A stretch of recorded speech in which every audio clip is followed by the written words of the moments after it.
Evening to you all. This is Lampini again. Today I have another very exciting video for you guys. So remember my last video about the, let's make my bed a little bit.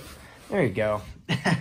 Remember that video about the Virtual Boy that I made recently? How I said that I was so excited unboxing it that I never really got to articulate my first impressions on camera. Halfway through the unboxing, I was like, I probably should have recorded this. Well, another one of my consoles came, and it came in this massive box. So massive that I'm gonna have to really lift this up so you get a good idea of just how massive it is. It's as high as the tripod goes. Boom. So, there you go. That's how big it is. It says Think. Now this looks like it's a ThinkPad that's been repackaged, but that's not what this is at all. This is an Atari 2600. Yeah, I just spoiled it for you right there. Yeah, I got an Atari 2600 for ridiculously cheap. This was like $70 on eBay. It came with 2 controllers and I think 2 games. I know, I had to do it. I had to take it. It was buy it now and everything. So either this is the best value ever or I got one that's broken. Can't really remember.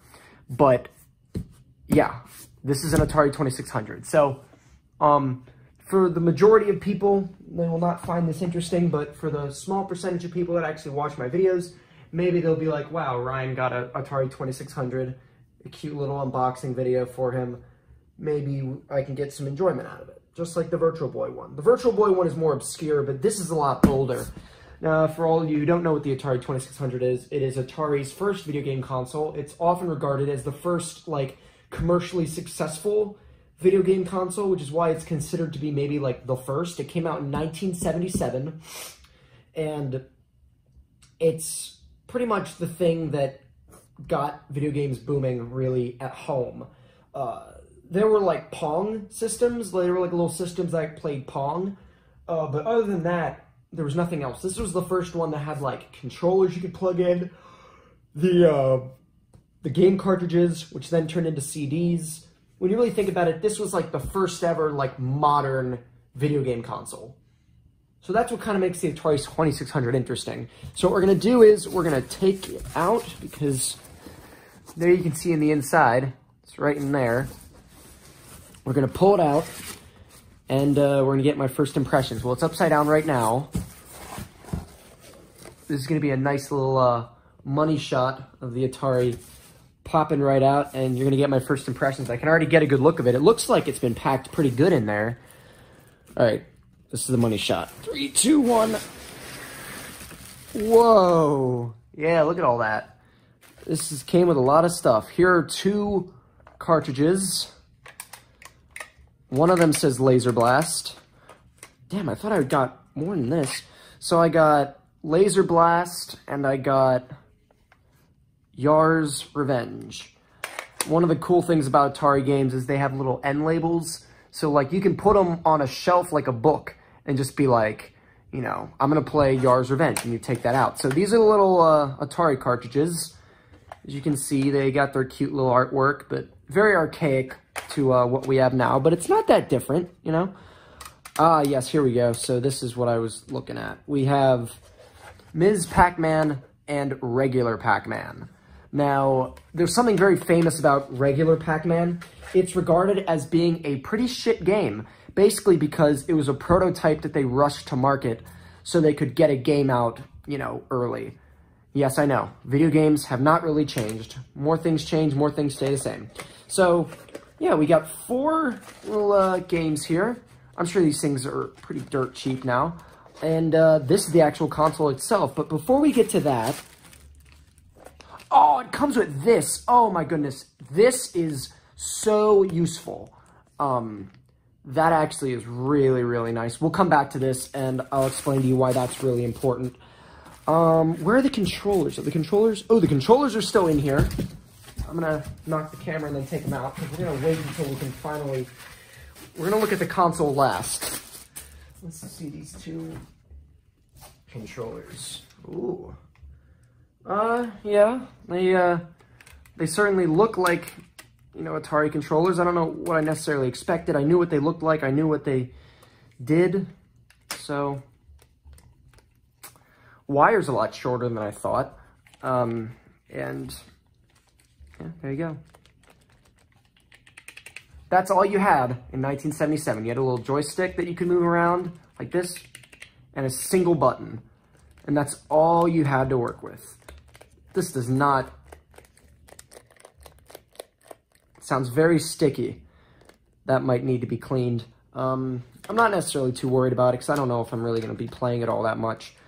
Let's get this one out.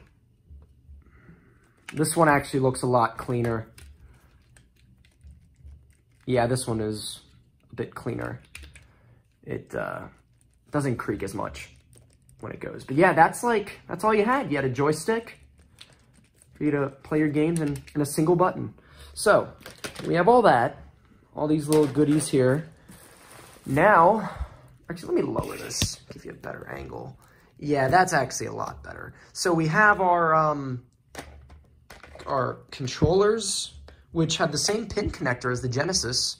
A fact that maybe a lot of video game fans will know, but maybe some more average people won't know that you can plug a Genesis controller into an Atari 2600 and it'll work. So, a little interesting there. All right, so now, well, this looks like the AC adapter. Again, more things change, more things stay the same. Again, like I said, this is the first modern video game console. And when you think about it, from now to 1977, things haven't really changed. You have your games, you have your controller, you have your AC adapter that plugs in. So everything is pretty similar. Atari was just the one that set the groundwork. Gotta clean Miss Pac-Man a little bit. Look at that. Got some gunk on her. Ew. Miss Pac-Man, clean yourself up. And then again, we have this, which I'll come back to. Now comes the console itself. Oh boy. It's in cling film, which is interesting. It's also a lot lighter than I thought it was going to be, but I mean, it probably doesn't have that much electronics in it. I don't know who the hell covered an Atari in cling film. I guess that's to keep it fresher for longer, I would imagine. Let's see if we can fix the focus here. It kind of got out of focus. Perfect, there we go. All right. I guess I'm just going to, yeah. I was trying to unwrap it, but I'm just going to rip it. Wow, look at this. This is cool. This is, I have an NES at home, but for some reason, this, hits different. Maybe just because it's, even older. It's interesting to see, what the material is, how it feels in the hand, just to see, how build quality has changed. It feels, pretty sturdy. Now, they used to, well, I commend the shipper for making sure that, this didn't get damaged when it was shipping to me, but I'm having a oh my god, I'm having a difficult time getting this out. Damn, they don't call it cling film for a reason, or saran wrap. Come on, there we go. All right, so wow, there's the Atari 2600, or the VCS, which is what they used to call it, the Video Computer System. All right, well, get out of there. Yeah, that actually feels pretty well made. It doesn't feel that cheap. It's pretty light, but you got proper wood here. That switch works. Switch works. Game select. Game reset. Yeah, this is in great condition. And say you want to play Laser Blast. Oh, that didn't sound too good. Oh, well. That's probably because there's nothing here. Okay, well, we'll not do that. Wasp Yar's Revenge. Yeah. And then, wait, does it go that way or does it go the other way? I can't remember. Yeah, I would imagine it goes this way because that's where yeah. You put it in there, click, and it's in. And then you turn the power on. So, ain't that kind of cool? Around back here, you can see, what does that say? It looks, so these are the difficulty switches. I have no idea. I've never seen anything that used these difficulty switches all that much. Controller ports. What's that? This is the channel 2 and channel 3. That's where your AC adapter plugs in, and these are the controllers. So those are your little inputs. You can see how little it's changed. There's no HDMI. There's no big bulky cable. There's no USB. That's all you had to work with. Now, this right here, I'll tell you why this is important. Oh, come on. This is ridiculous. This guy probably spent, you know, half of his day packaging this up. I appreciate it, but damn, look at all this stuff I had to unwrap. This is truly an unboxing experience, I tell you what. I suppose I could also plug this into my TV. There we go. So this is not only your video cable, but it's your audio cable as well. It's similar to how an HDMI carries both. So you can see it's like a little composite RCA jack, kind of like with the old Xbox, right? The composite, the red, white, and yellow. But let me show you why this comes in handy. How do you connect something that's this old? You know, because this carries your video and your audio, and composite only carries the video in yellow, and then the red and the white are the different audio channels. Well, if you plug this in, it's a little adapter so that you can plug this into the coaxial part of your TV, and then it just works just fine. You can plug it in, and then everything just works. So it's really, really convenient that he included this, because this little thing here is a big way you can play this like at home. So there's my little finding. Again, this is the Atari. It's surprisingly clean. It's about the same. It's about the size I expected it to be. It's around the size of a. It's around the size of an NES. Is there anything I can compare it to? I don't have anything I can compare it to. Here's an Atari cartridge. That's how big it is. I don't have a ruler or anything. Actually, you know what? I'll be right back. I'll show you what I can compare this to. Ta-da-da! A Nintendo Switch. Yes. How about that? So this gives you an idea how big the Atari is compared to a Switch. So it's a little big, but, you know, the Switch is obviously going to be way smaller, but it's pretty crazy. Look at this. This is 1977 to 2017, right in this picture. This is what 40 years of video game development has created right there. What an amazing picture. And this thing is eons more advanced than the Atari 2600, but they couldn't have done it without the Atari. So that is my little unboxing of the Atari. We're going to be placing it down on the shelf. We're going to try and, we're going to try and play it. I'm going to connect it to my TV and see what I can do. All right, folks, here we are. The Atari has been connected. So as you can see, that's the AC adapter. It's plugged right around back there. And then this was the video cable thing I was talking about. See that? Now it just goes right into the coax, as opposed to here, which only carries either video or audio. This carries both, so it's all wired together. There's the Atari. So now we got 4 games right here. Which one should I play? Now, I think what I'm going to do is I'm going to play Pac-Man, because I want to show you how horrible this game was. Remember, it was a prototype, and even at the time, it wasn't regarded as very good, which is a shame, because it was arcade classic or whatever, and it ended up being butchered on this home version, which is weird because we can also play Miss Pac-Man, and we'll see how different that is. The tripod's on my bed, by the way, so please bear with me. It's going to be a little wobbly, so let's, I have to change the input, I'm pretty sure.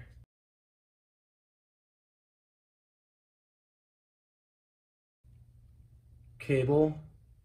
Oh, I mean, it should work then if it's cable. Auto program. Cable. Start. Start. Actually, no, this is probably only going to be picking up the actual cable as opposed to the actual Atari. Well, that's a disappointment. It doesn't look like it's going to work.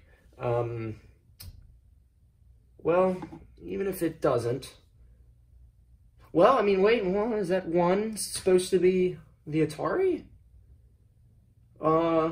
Geez, I don't know, man. Jesus Christ, this was out of focus the whole time. I'm so sorry about that. We're gonna jump cut and we're gonna see if it actually was the Atari. Okay, update, we figured it out. Okay. So the Atari is working. You can see how shit this quality is, though. Now this is the funniest thing about the Atari. There's a switch that changes it from black and white to color. Now that's what they were working with at the time. Oh, I don't think the volume is coming out. There we go. So this was the game. I guarantee you all, at the time, this was already a disappointment. Remember, it was a prototype that they rushed out the door so they could say that they had Pac-Man on Atari. And I mean, it's a competent version of Pac-Man, but like, it could be a lot better. Like, look at it. They could have done a lot better. You remember what the arcade version looked like? They could have done better with this.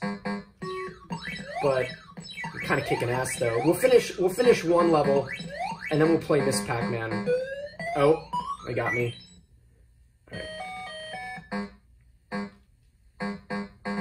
Alright. Oh, fuck. I missed that. Oh, I'm trapped. Oh, I got out. Oh, no. This is a lot more fun than the Virtual Boy. Oh my god, this stick is tough. Alright, I got this corner of the screen left. Let's see if I can get it. Yes, as you can see, the ghosts also flicker something. Oh, damn it. No, couldn't do it. That's all. So, ooh, yeah, some classic static also for you. So, we're done playing regular Pac-Man. I'm going to show you Miss Pac-Man, just so you get a general idea of what Atari was capable of with a very similar game.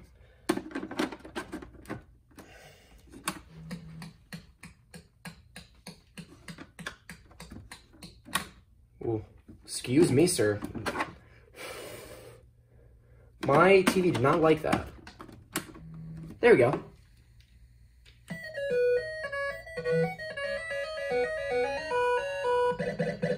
See?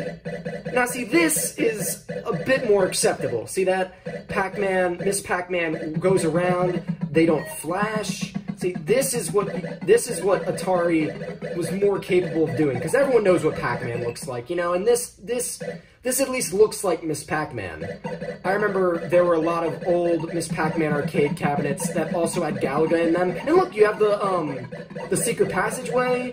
So like, for like lack of a better term, everything works, and it works pretty well. I'd be very happy with this if I got this in 1982 or whatever for my Atari.